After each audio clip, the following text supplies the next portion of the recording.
Hello there guys, welcome back to Younes Talks Football, welcome back to a brand new video. I hope all of you are doing well today as we gift over to you video number 2 of the day, although technically it's video number 4 for me. Why is it video number 4? Because earlier on I gave you video number 1, I'll leave that link right here, and then what happened was we dropped a shootout video, mine and George Benson's brand new channel, football channel. Link is in the description, but I will link you to our video from earlier on today. Make sure you catch that. There's talk about Chelsea's FFP business, Liverpool's desperation for a midfielder, and Manchester City taking on Sevilla in the UEFA Super Cup, which we're going to conclude in this video in terms of the results. So make sure you go and check that video out. Subscribe to the channel.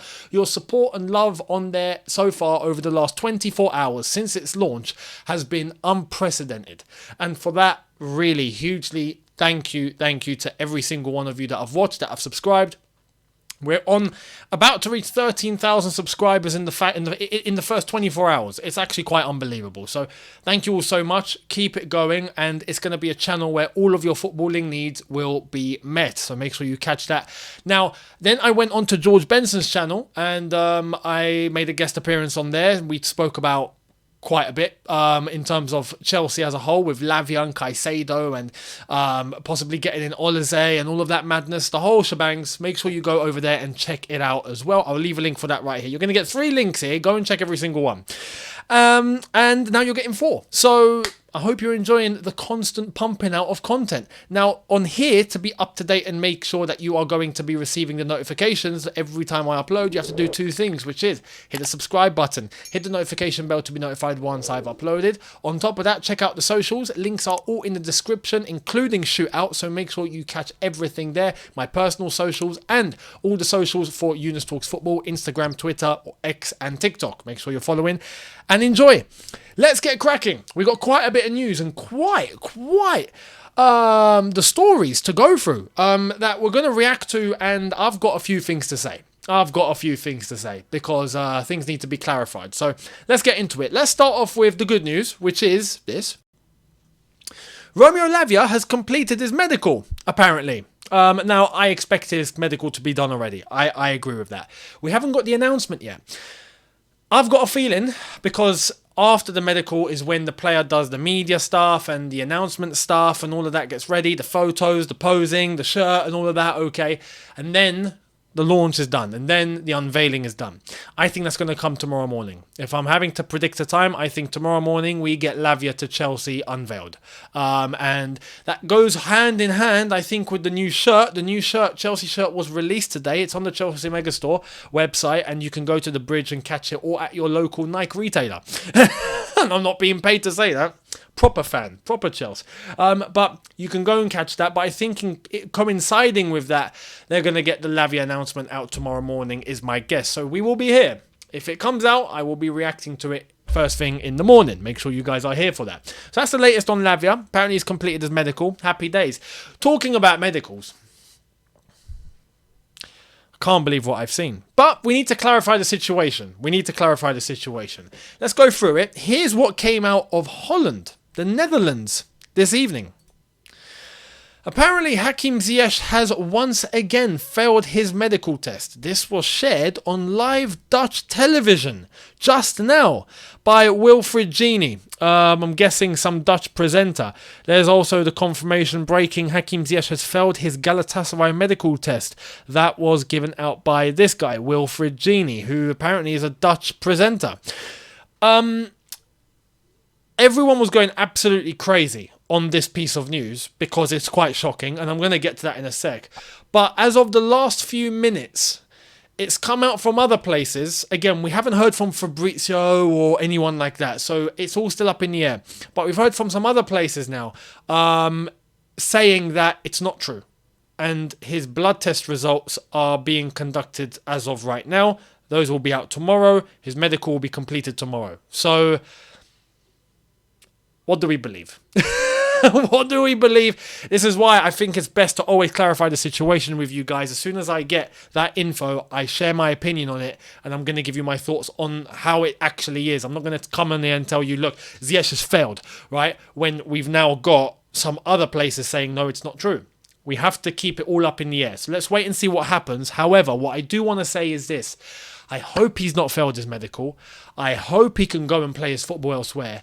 But if he has failed his medical, for whatever reason, failing a medical can happen in two ways. One, you're not serious and you've not kept your body up to a standard where it's able to cope at the high intense level of professional football at this level, right? So you've just let yourself go and you haven't taken yourself seriously, you haven't been training properly, you haven't recovered properly, and your limits and your levels have just gone down, right? That's one way of failing a medical. You're just not up to it, mate.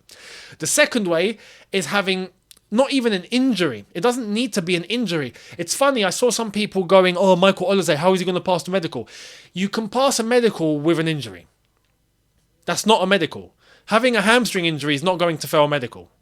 What's going to fail a medical is an issue that's going to be long term, that doctors can look at or physios can look at. Whoever's going through the medical with you, the sports scientist at the club is looking at you or looking at the data and going, that's worrying. That's something that's going to pop up in 6 months or a year from now or something. We can't take that risk. That could be something wrong with a bone. That could be something, it could be a previous injury that's maybe recurring. That could be even something you don't even know you have. You know, maybe you've got a stress fracture somewhere and it's picked up in the medical. Whoops, flipping out, there's a stress fracture there. Or there's things. There was rumours about Hakim Ziyech and his hip, if you remember. Is that a recurring issue? I can't think of anything else except that. He had a problem, if I'm not mistaken, with his knee and he had a problem with his hip. I can't help but think it's that. If he's failed his medical again, it's that. Now, if he has failed and it is down to that, I'm sorry. At that point, what I said last time after he failed his Saudi medical, if you remember, with Al Nassr, you might have to call it a day. Because no club's going to come in for you at that point. And Chelsea will probably just terminate the contract. Let's be honest. He's of no use. And I don't mean that disrespectfully, but at Chelsea right now, we're not going to use him. So we're not going to just needlessly keep paying his salary whilst we don't have any need to keep this guy employed. Do you know what I mean? And I don't want that to sound too harsh. He'll do all right. Trust me. His bank account is looking good. I believe that. But it's something he has to consider. If he has in fact failed his medical and it is because of a recurring issue or an issue that won't go away, clubs are not going to come in for him. He needs to consider retirement. And it's sad. It's sad that it might actually come down to that. So this is why I'm saying I hope it's not true. I hope he's not failed his medical. And I hope there's a way out for this and he is going to pass it and go to Galatasaray and play his football, and good luck over there. So let's wait and see what happens over the next 24 hours or so. We'll get more clarity tomorrow, I'm guessing. So that's the latest on Hakim Ziyech. Let me know your thoughts down below. For a moment, I have to say, I was reading all this and I was going, oh my God, he's failed. I can't believe it. And then as of tonight, we started seeing things, pop up. And I'm like, okay, it might not be true. Let's see. Let's wait and see. Fingers crossed. I wish him luck and I hope everything is okay. Let's move to a story that has triggered the entire Chelsea fan base. And I'm going to explain to you why you don't need to be triggered, although I understand why people are triggered, but it just is what it is. Here it is. Breaking, Chelsea have put teenager Lewis Hall up for sale, but are asking for around £30 million amid interest from Newcastle United. Hall, 18, agreed a new contract this summer until 2030, and the original intention had been for him to go on loan. Had more clarity here, Chelsea have put Lewis Hall up for sale, but are asking for around £30 million amid interest from Newcastle United. So that was from Sam Wallace of The Telegraph. The Telegraph were the ones that put this out. This is a situation, look, if it was down to me, would I sell Lewis Hall? No. Do I understand why Chelsea might have actually tried to do this though? Or why they feel like they need to do this? Yes. Weirdly enough, yes.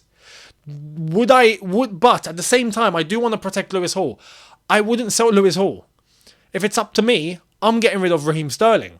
With all due respect. Like, I'm turning to someone that I know is going to generate money. Thank you very much. We've got replacements here. Bye. Do you know what I mean? So that's where I feel like we should be looking. But in terms of the reasoning as to why we are looking to put players for sale, I understand. Why? Let's get into it. Here's Felix Johnson that's going to analyse the situation for us and tell us exactly what's going on. Lewis Hall, after Chelsea's recent signings including midfielders, Chelsea need to raise funds. Conor Gallagher is still open for sale, but Poch sees Gallagher as more ready for a squad role this season than Hall, so Hall is being considered to raise those funds. Paul Winstanley is in charge of Hall's situation. Newcastle have always been interested, but recent advancements have been made easy by Paul Winstanley's relationship with Dan Ashworth, and Newcastle were already talking to Chelsea over Cucurella. Chelsea are looking for around 30 to 35 million pounds, with add-ons rising to 40 million. Newcastle bid 17 million earlier in the summer and were quoted 60 million at the time. Hall has signed a new 6+1 year contract at Chelsea and pre-contract agreement with Palace, and has been waiting over a week to join Palace on loan. So we understand the situation here.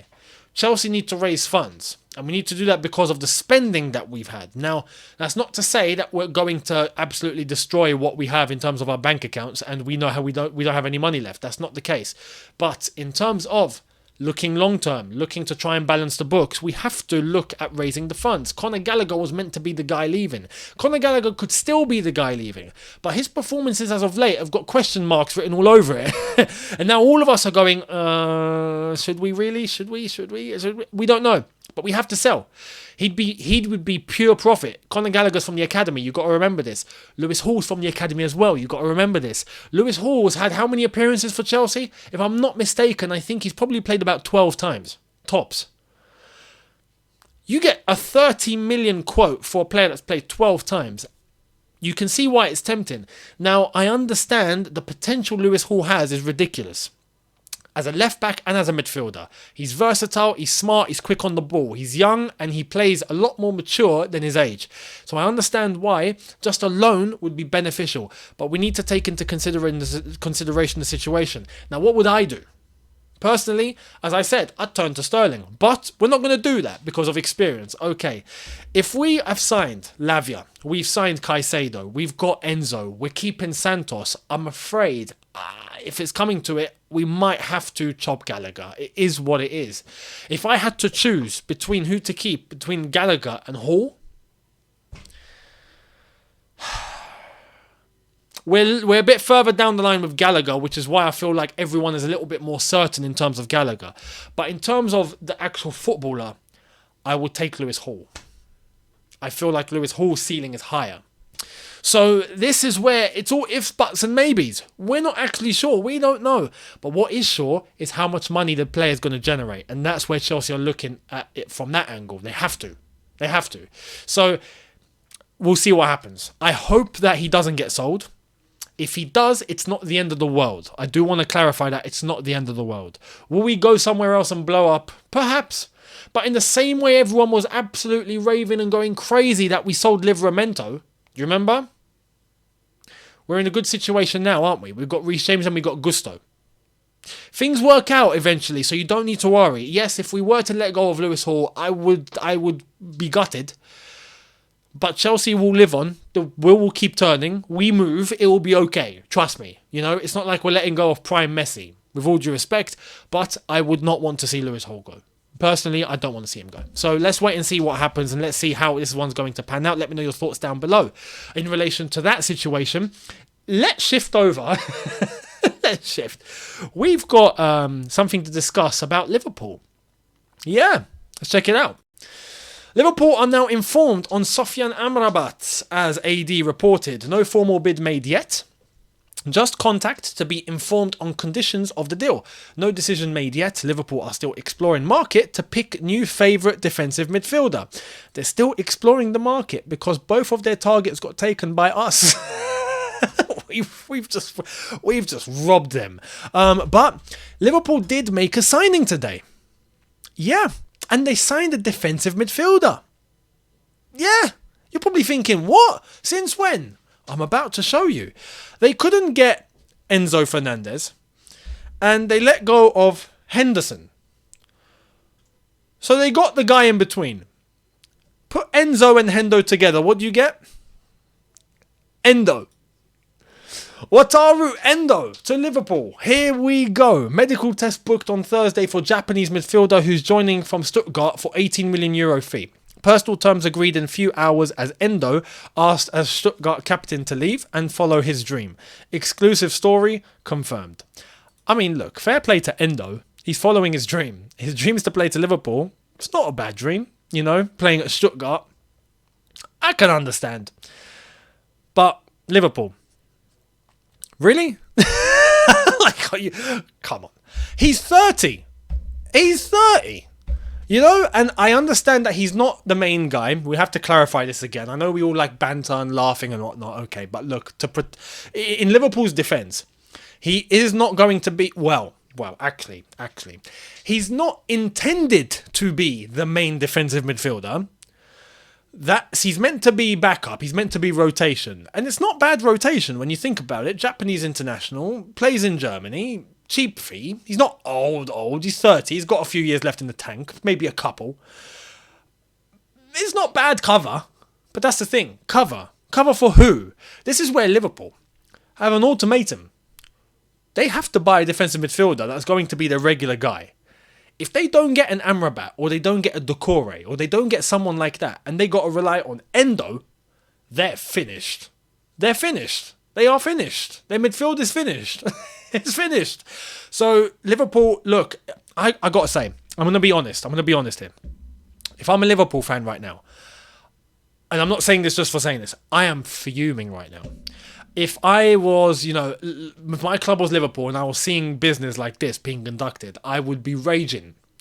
Liverpool fans don't have control in the situation. They can only observe and see what their club is doing. I can understand why the sentiment is very negative amongst the fan base, why they are absolutely angry, they're upset, they're disappointed. I would be too. Liverpool need to wake up in terms of this market and start getting business done the way they need to get business done. If not, this is going to go left. Klopp, the team, etc., everyone's going to be left without the resources they need to actually compete. And this is a part of the pitch where they are so exposed right now. It's an urgency. So, let's see how it's going to turn out. Let me know your thoughts on Endo. Let me know. Welcome to Liverpool, Endo. But that's the latest over there.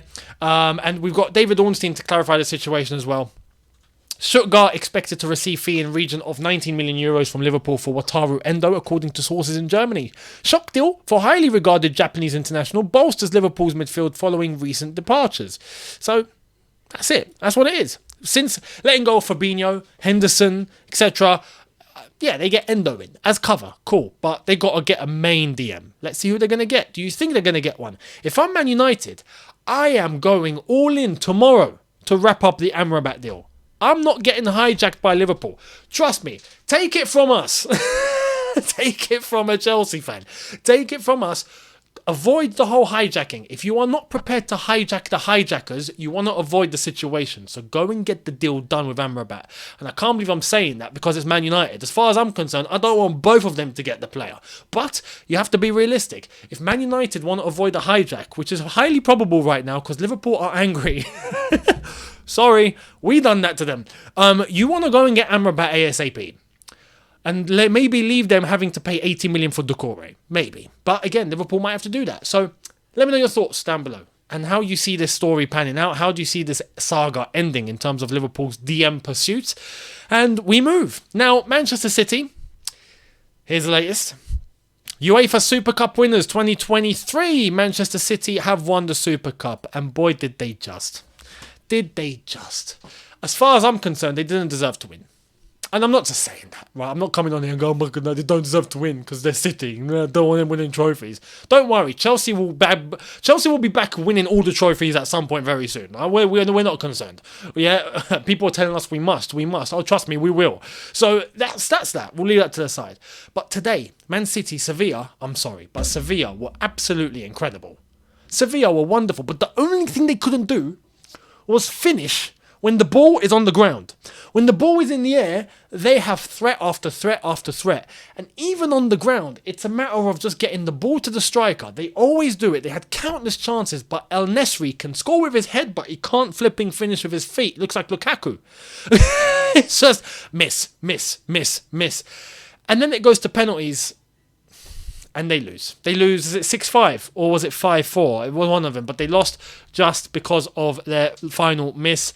And look, as I said, overall, Man City, very open in defence. Oh my God, very open on transition. When they lose the ball and they're having to run back to defend, they are open like a flipping open field. You can just do what you want. Absolutely do what you want. As long as you got players that can combine quick, it's a free-for-all. So Man City. Liverpool, you're exposed at the back too. You got to sort that out. But Man City, I'm surprised at how bad they were defensively today. And they just didn't concede at all. They didn't concede more. I really thought they would let in 3 or 4 at one point in the second half when Sevilla was just going at them constantly. On the counter-attack, non-stop. It was bound to happen. I thought they would get at least 3 in. Sevilla didn't though. They didn't because they just missed.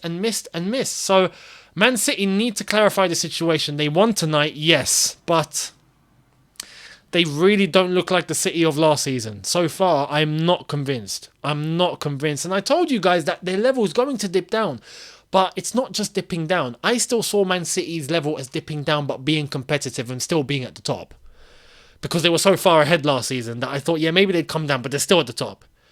They've dipped to a level where I think you can exploit them. So let's see how it's going to turn out into the season when the Premier League really gets going. Match day 2, match day 3, 4, 5, and when we really get into the rhythm of things, let's see how City are going to be looking at that point. But yeah, even with Gvardiol on the pitch, the rest of the defenders that they have at the moment, very open. So let me know your thoughts. Where do you see Man City heading this season? And at least the first part of the season. How do you think they'll do? Let me know down below. And to wrap up, we've got news from Fulham. Here it is. Understand Al Hilal are finalising move to sign Alexander Mitrovic. Deal now imminent, waiting for final approval as formal bid has been sent. Mitrovic agreed terms with Al Hilal in July and he's just waiting for Fulham green light to make it happen in the next hours. He's finally getting his move. Mitrovic, eh? He wanted to leave. He put in that request. He was denied at one point and he kicked up a fuss. He's like, I'm not going to play. And now he's finally going. Now, and he's going to join up with Neymar. Imagine you're playing at Fulham and now you're going to a team where your teammate alongside you is Neymar. And you're going to go and get the bag. That's just a cherry on the cake. Mitrovic, fair play. He ends up going to Al Hilal. Fair play. Absolutely fair play for him and his career and what he's going to be earning. And he's going to have Neymar as his teammate and whatnot. It's definitely something to look forward to. Absolutely. But Fulham need to get that replacement. Now, I would like to advocate we can end this on a funny note. Fulham, our next door neighbours, you're just down the road. It's like, you got your next door neighbour that you can just knock on the door of every single morning. You can just knock.